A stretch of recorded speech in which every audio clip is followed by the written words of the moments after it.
This is 9/11, 10 years after, from WMAL and the museum, where history lives.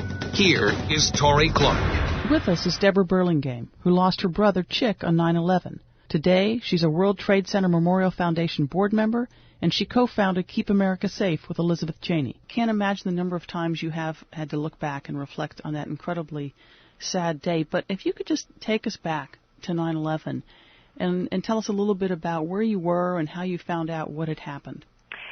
Thanks, Torie. I was actually in Los Angeles on the morning of 9/11. I had spent my entire adult life in New York City and had just moved to Los Angeles just a few months before to start a new career there. And I got a call, there's a 3-hour time difference, right, from my sister-in-law, another brother, not Chic's wife. She was calling me from Pennsylvania to tell me, it was around 6:30 in the morning in Los Angeles, to go turn on my television that something terrible was happening. And she was very alarmed. And I turned it on. It was right after the second plane had gone in. And so they were showing the footage of United 175 hitting Tower 2. It was shocking. I had just spent my last Mother's Day I'd spent with my mother at Windows of the World. I had video of us up there. This is my hometown. This is right, where I raised my daughter, and it was war. It was war unfolding before my eyes. And I didn't find out about my brother until about an hour later. I gotten a lot of calls from friends asking me about him who knew that he was an airline pilot and would he be involved in this. And I, in the fog of it all, said, oh, no, he wouldn't. No, he never flies in New York airspace, which is, which shows you how I had no apprehension or understanding of what was going on. But, Torie, to give you an idea of how confused that day was, and you know this better than anyone, or as well as anyone, we were told that Chic's plane was, in fact, the plane that hit Tower 2. Because, the transponders were turned off. Right. These planes were, the ATC didn't know where they were. They didn't know that Flight 11 was gone and it was not still flying south towards Washington. And my brother's plane, which had turned around, the authorities thought that it initially had crashed, and they sent out troopers to look for it, and now they thought it was hurtling towards Washington. And so but they didn't know that was Flight 77. Right. Okay. So I didn't find out until very much later in the day that, in fact, Chic's plane was a Pentagon flight. So this is how it went in those hours, lots of confusion, a great despair. It was surreal, and it went on for days and weeks and months. Right. I remember, and you've become such an advocate for the families, and I got to know some of the families from the Pentagon, and it was, everybody had so many things to do, but one of the greatest failings I always thought when I was there is we didn't do as much as we could for the families, and we couldn't answer their questions, and we couldn't get them the most basic information, and they were just trying to do anything to come to some closure here, and it was so difficult. And well, actually, you folks helped the families more than I think you realize. I always was very grateful that if my brother had to be the pilot of one of those planes, that it was the Pentagon flight, because we were under the auspices of the DOD. We weren't in that hellish mess in New York, which was a million different agencies. Right. Lots of confusion. We were, they set up a center over at the Sheraton, and we walked in there. We were numb. We were like war victims, and the DOD took very, very good care of us from beginning to end. Well, and that probably was the advantage of the military.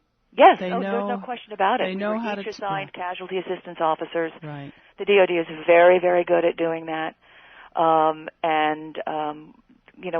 My friends from the World Trade Center experienced nothing like that, and what they had was very, very difficult.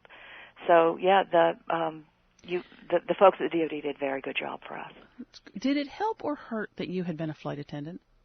It helped and hurt. It hurt because I had a very good sense of what was happening in the air that morning. I'd flown for 7 years out of JFK, all three New York airports, and I'd flown internationally, and I really understood. I had an understanding before the 9/11 Commission came out with its report. I had a very good understanding of how they got in the cockpit. But I very much identified with what was going on with the crews, and it made it really, really difficult because for airline crews, what happened that morning was obscene.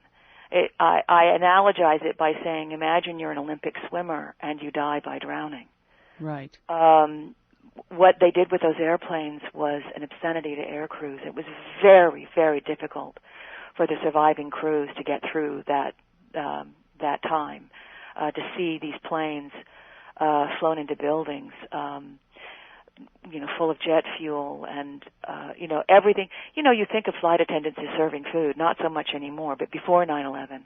But really, our job was safety and security. And the sound of those flight attendants trying to raise the alarm, Betty Ong on the phone, I am still moved very much by hearing that tape. Mm-hmm. And I'm very proud of the crews, what they did that day. Mm-hmm. So I know a lot about you, and I've watched you over the years with great admiration. What do you think it is about you that caused you to become one of the best advocates for the families in the days and weeks and months and years in the wake of that tragedy? And you really are going into a much broader, much more comprehensive national security role. What is it you think about your life, your training, your background that has made this happen? Well, the easy answer is that I was a flight attendant, so I knew the aviation part. That was sort of an in for me in terms of my understanding. I didn't have to do the steps that a lot of families had to do to understand what happened. Mm-hmm. The second part is I went to law school and I understood the legal part, and that was very, very important to be able to sift out fact from fiction and have a grounding in the law. And that gave me a confidence when it came to, fighting for the Patriot Act and national surveillance, domestic surveillance, all of that stuff. And then, I guess the third part that people don't know about is that I was a producer for 5 years for Court TV, and I covered, all trials, legal stuff, constitutional issues. But I worked with the media. We had a partnership with NBC, and so I understood how stories bubble up in the media to get out there. And that media experience helped me when I needed to get a message out, knowing how to work with the media and how to anticipate those kinds of things.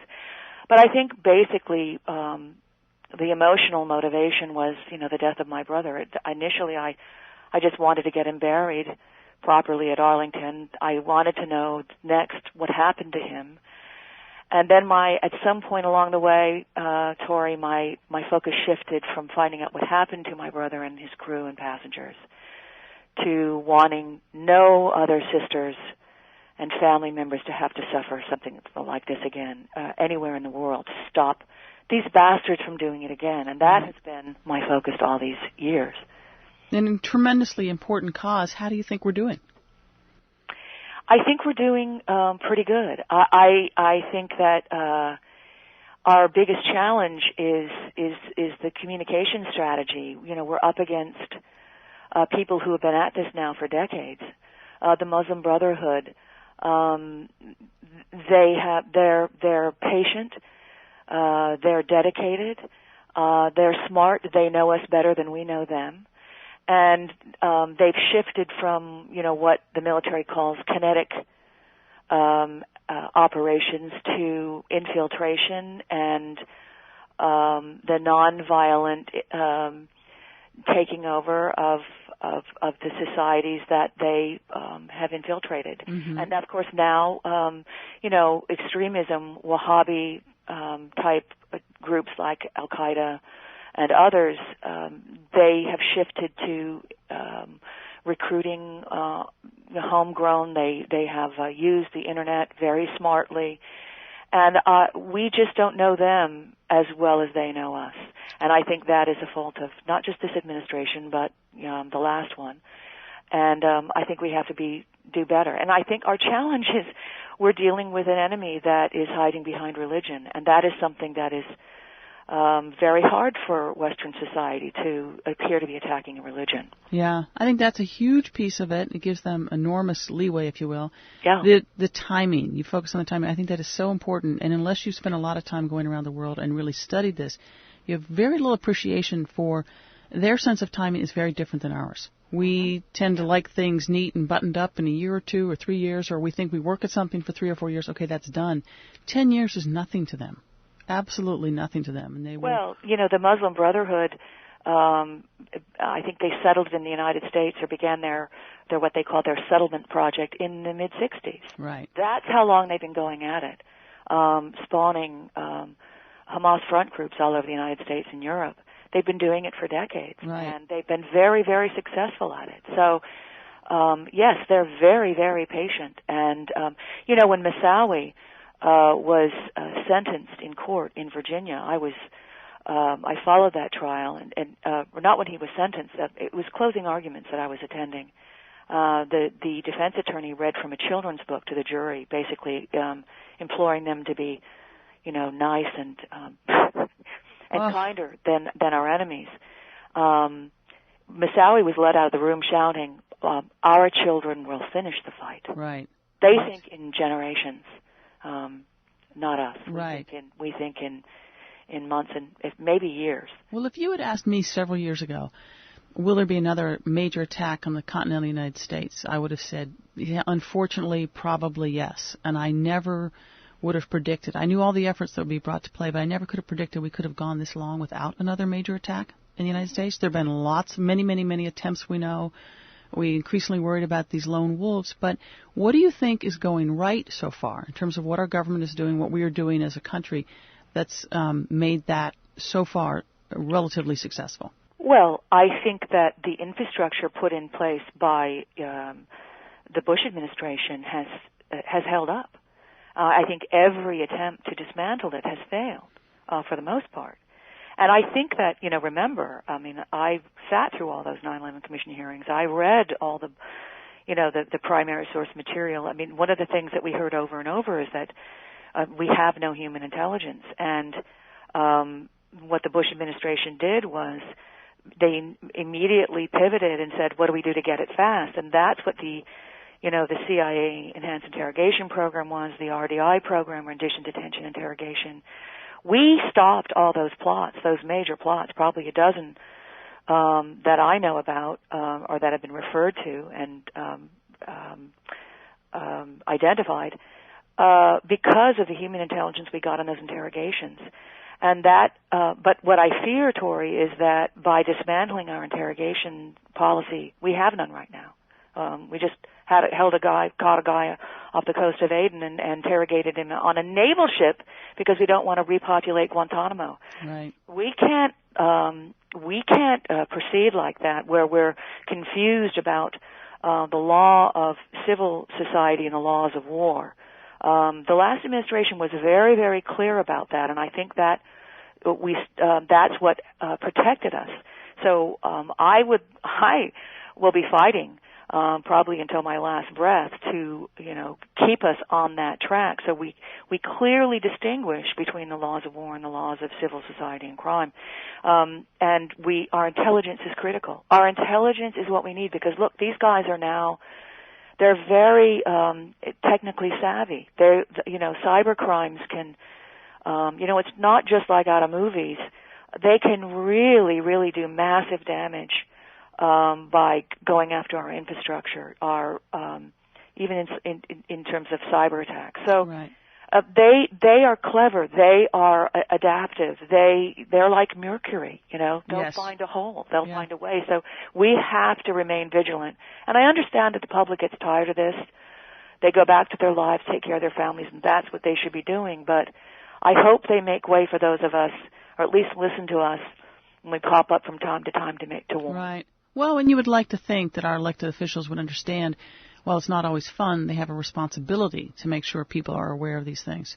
So yes. Looking ahead, let's say in the next several months, you could get President Obama and the senior members of his national security team in a room alone, just you and them, and you said, here are the 2 or 3 things you must do in the coming months and years to try to keep this country safe, what would you have them focus on most vigilantly? Well, as I said, intelligence. Mm-hmm. They have an incoherent intelligence policy right now, and that's because they've allowed politics and ideology to interfere.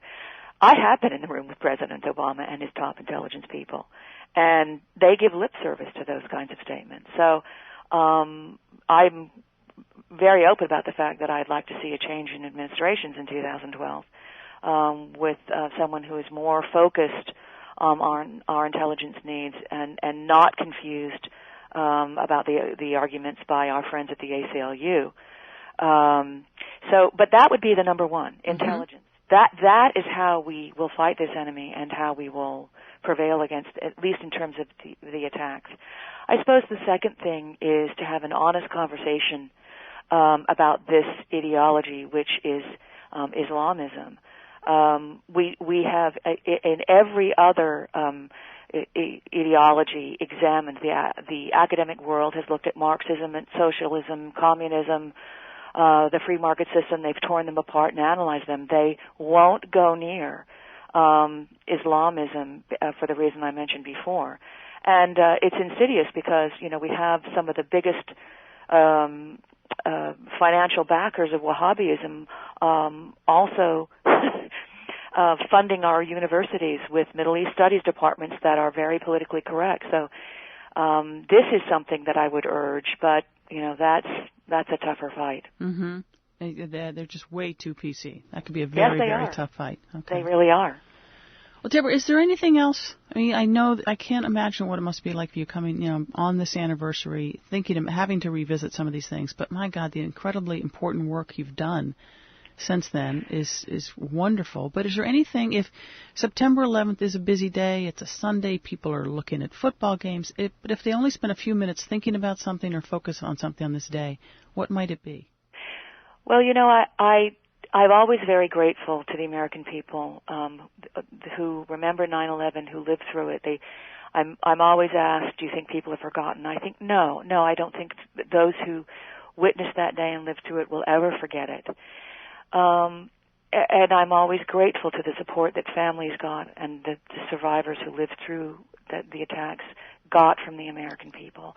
I never like to miss an opportunity to thank them for that. Mm-hmm. And I hope that they, will remember this as a lesson of history, that it's something that we must teach our children, and it's something we must never take this country and its freedoms for granted. I meet Arabs and Muslims almost every day, especially in the New York area, and they come here so grateful for the freedom we have. And we must not we must not let go of our country, because those immigrants come here relying on it being there for them. And if America goes down, they have no place left to go. Right. One very specific question. I know you did talk directly to President Obama about the CIA interrogations. Can you talk a little bit about that? I know something about it. I know how important it is, but I'd love to hear it in your own words. Well, he came to Ground Zero about a week after the bin Laden takedown. First time he had been there, right? He came there with McCain as a candidate in 2008. That's right. Okay. But he had never been there on an anniversary. And so he came there ostensibly to meet with a small handful of families. It was by invitation only. I'm on the National September 11th Memorial Foundation board, so I was given an invitation and urged to go. And I thought, I don't really need to have a moment with the president on this occasion. So if I'm going to be there, I want to make use of it. And I felt the president was being incredibly hypocritical. On the one hand, taking credit for bin Laden's capture, or not capture, his killing, locating him and killing him, when it couldn't have been possible without the information that was gotten out of the enhanced interrogation program in various secret sites. I mean, Leon Panetta head of the CIA, confirmed that. It was, without question, it was a series of interviews, a series of interrogations of 5 different detainees, including years of work. Khalid, Sheikh Mohammed, al-Libi, and a few others. I mean, it was over a period of time, and it was pieced together, but there's no question about it. It was part of what Panetta called the mosaic of information. And I think the fact that Eric Holder was still had a special prosecutor looking at possible criminal charges against these very interrogators was really morally reprehensible. So here's the president coming along, and here he is, the center of all this goodwill and congratulations and celebrations that was made possible because of these interrogators, who are now, lawyered up and worried that they may get indicted. Right. So I essentially asked the president about this. I told him that I was a former attorney. I actually couched it in a way that made it seem less confrontational. I said that I know that he couldn't really interfere in those investigations, but in fact he could. The fact is, Torie, he could pick up the phone and call Eric Holder to tell him to stop it.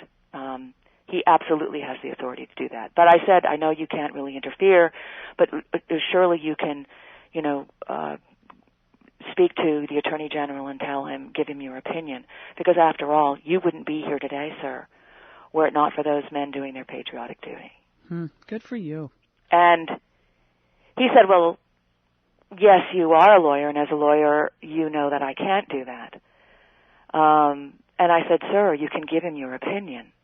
Won't you do that? And he said, no, I won't. And that's when he just turned on his heel and walked away from me, left me standing there. Wow. Yeah. In a word, wow. Yeah. And I knew, Torie, because of the way he reacted. Look, I've seen politicians up close. I've met President Bush a number of times and senior members of Congress. And when they get uncomfortable questions, they know how to handle them. They can finesse them. He could have said any number of things, which is, look, we have a difference of opinion, or I'll think about that, or that's under review, or blah, blah. There's a lot of things he could have said, but I knew that because of the way he reacted, he was unprepared for that, and he had to get away from me fast. That was not what he wanted to be doing there. Right. And it's not just those who are under investigation. It's the chilling effect it has on others who are afraid to do their jobs. Well, look, I didn't do that because I wanted to have a gotcha moment with the President of the United States. I did it because I know that this whole torture narrative has had an incredibly bad chilling effect. That when they released the so-called torture memos, which, they weren't torture memos. These were lawyers, career lawyers at the Office of Legal Counsel, advising the CIA how to comply with the anti-torture statute. But when those were released, and I read them, it was devastating to know that this was put out to the world for our enemies to read. That was, as one CIA officer described to David Ignatius at the Washington Post, like igniting a bomb in the driveway. It was shocking for these people, and you have to worry about the effect going forward in our intelligence community. How can you ask these people to go out and put themselves on the line when they think they have legal cover from the Department of Justice? That was the interest. That was the interest. And I think some of the damage has been done. And I only hope, Torie, that, again, a new administration and new policies can help fortify and undo some of that damage. Well, you clearly, and I think appropriately, put a huge amount of emphasis on intel. And as we look forward to where the war on terror is going and how it continues to evolve and change, what about, how would you focus your military resources? What would you like to see done there?